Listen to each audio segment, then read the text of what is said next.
Assalamualaikum warahmatullahi wabarakatuh.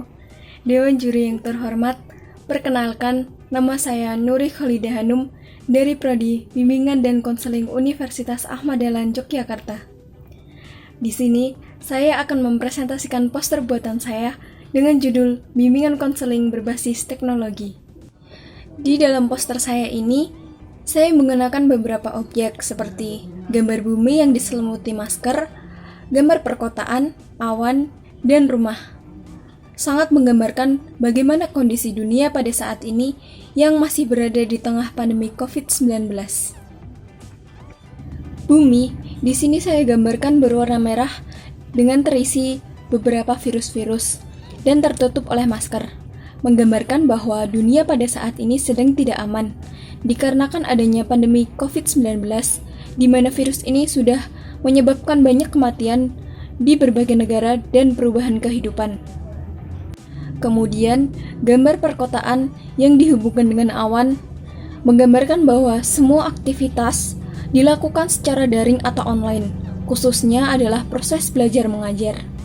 Di masa pandemi seperti ini, tentunya memberikan tantangan besar kepada para konselor ataupun guru BK untuk terus mengeksplor dan mencari cara yang paling efektif untuk pemberian layanan bimbingan konseling.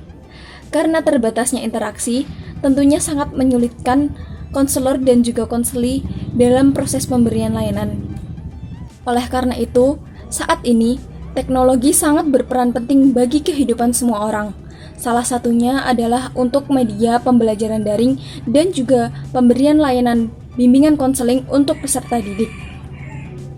Media pembelajaran yang digunakan pun sangat beragam, mulai dari Zoom, Google Classroom, WhatsApp, Google Formulir, Google Meet, maupun pembelajaran melalui sebuah film.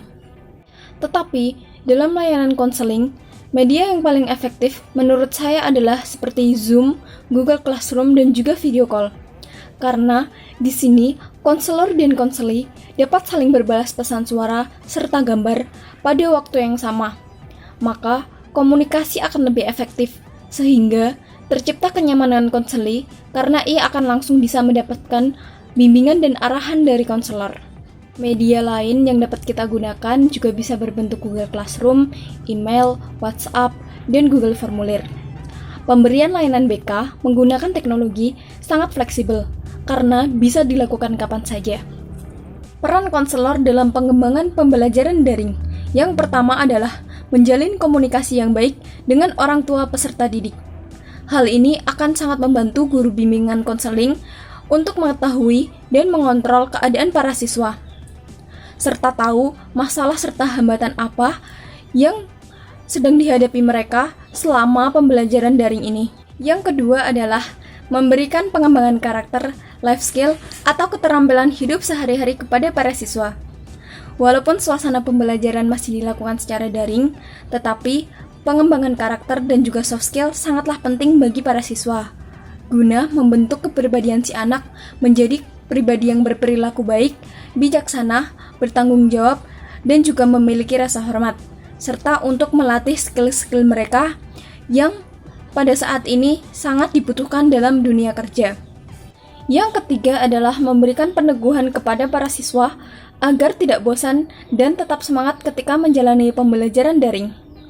Tentunya, para siswa sangat merasa jenuh, bosan, dan banyak dari mereka mungkin yang merasa malas dalam menjalani pembelajaran daring ini, dikarenakan pembelajaran yang sangat monoton di rumah.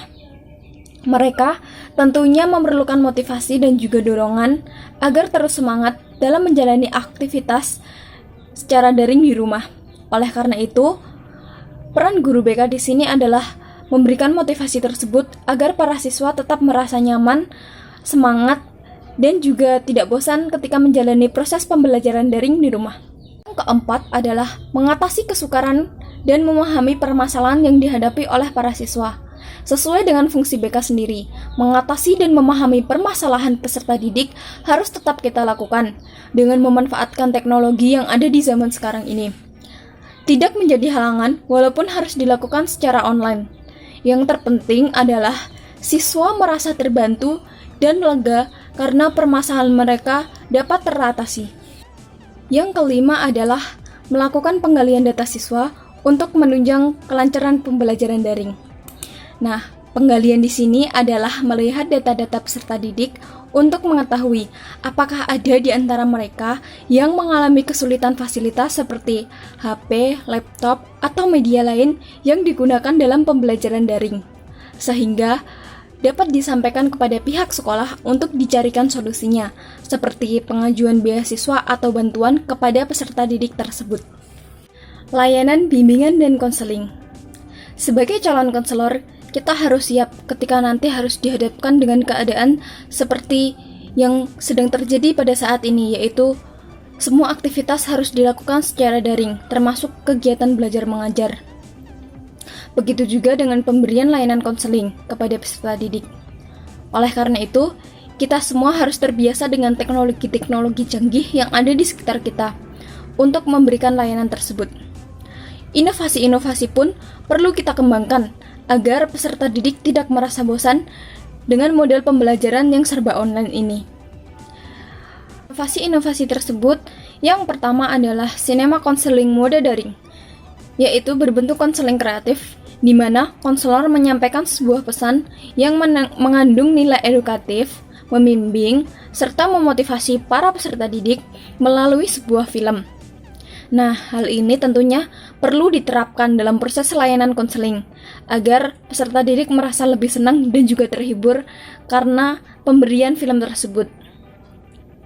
Yang kedua adalah cyber counseling, yaitu alternatif konseling yang dilakukan dengan format jarak jauh dengan bantuan teknologi yang dihubungkan oleh jaringan internet. Biasanya dalam bentuk website, email, Facebook, Zoom, Google Meet, dan video call ataupun WhatsApp. Waktunya pun bisa fleksibel dan dilakukan kapan saja. Dengan kecanggihan teknologi di zaman sekarang, tentunya para peserta didik sudah tidak asing lagi dengan penggunaan aplikasi-aplikasi tersebut, karena mereka juga menggunakannya dalam proses pembelajaran. Yang ketiga adalah webinar. Pemberian layanan BK melalui sebuah webinar dengan pokok bahasan seperti pembentukan karakter, di mana para siswa akan mendapatkan arahan, motivasi, serta semangat melalui materi yang disampaikan.